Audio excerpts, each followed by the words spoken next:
महायुतीमधील मंत्र्यांमध्ये विभागीय कामावरूनच जुंपली आहे। सामाजिक न्याय विभागाच्या माधुरी मिसाळ यांच्याकडून परस्पर बैठका घेतल्या गेल्या। माधुरी मिसाळ यांनी बैठका घेतल्याने मंत्री संजय शिरसाट नाराज असल्याची चर्चा आहे। माधुरी मिसाळ यांच्यासोबत कोणताही वाद नाही। मंत्री संजय शिरसाट यांनी या सर्व घडामोडींनंतर हे स्पष्टीकरण दिलंय। महायुतीत दरी पडली असं समजण्याचं कारण नाही असंही संजय शिरसाट यांनी स्पष्टीकरण दिलंय। तर संजय शिरसाटांचं मंत्रिपद जाणार, खासदार संजय राऊत यांनी असा हा दावा केलाय।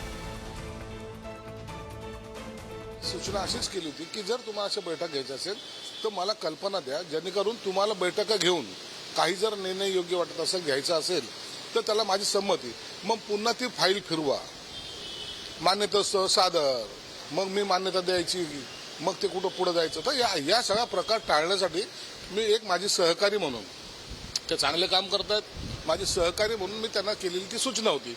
याच्यामध्ये कोणत्याही प्रकारचा वाद किंवा विवाद असण्याचं काही कारण नाहीये किंवा याबद्दलचं आमच्यामध्ये काहीतरी आता महायुतीमध्ये काहीतरी दरी पडली असं समजण्याचं सुद्धा काही कारण नाही। मुख्यमंत्र्यांच्या सूचनेशिवाय माधुरी मिसाळ अशा प्रकारच्या बैठका घेणार नाही। मला माधुरी मिसाळ माहिती आहे, पुण्यातल्या अनेक वर्ष त्या भारतीय जनता पक्षाच्या कार्यकर्त्या किंवा आमदार आहेत, नगरसेविका पण होत्या। मला वाटतं मुख्यमंत्र्यांच्या सूचनेशिवाय त्या सामाजिक न्याय विभागाच्या बैठका घेतील असं मला वाटत नाही। याचा अर्थ संजय शिरसाट यांना गाशा गुंडाळावा लागण्याची चिन्ह आहे। फार वाद नाही आहे।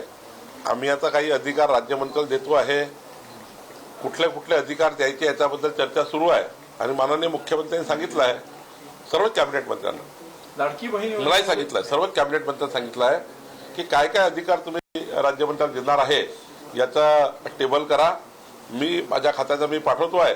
सर्वच मंत्री आता राज्यमंत्र्यांच्या अधिकाराकरता त्यांनी काय काम द्यायचे, जसं आता मी माझ्या खात्यामध्ये 3000च्या वर हिअरिंग्स राज्यमंत्र्यांना दिलेले आहे, महसुली हिअरिंग, आणि त्यामुळं अजून जे काही अधिकार आम्हाला द्यायचे ते देणार आहे।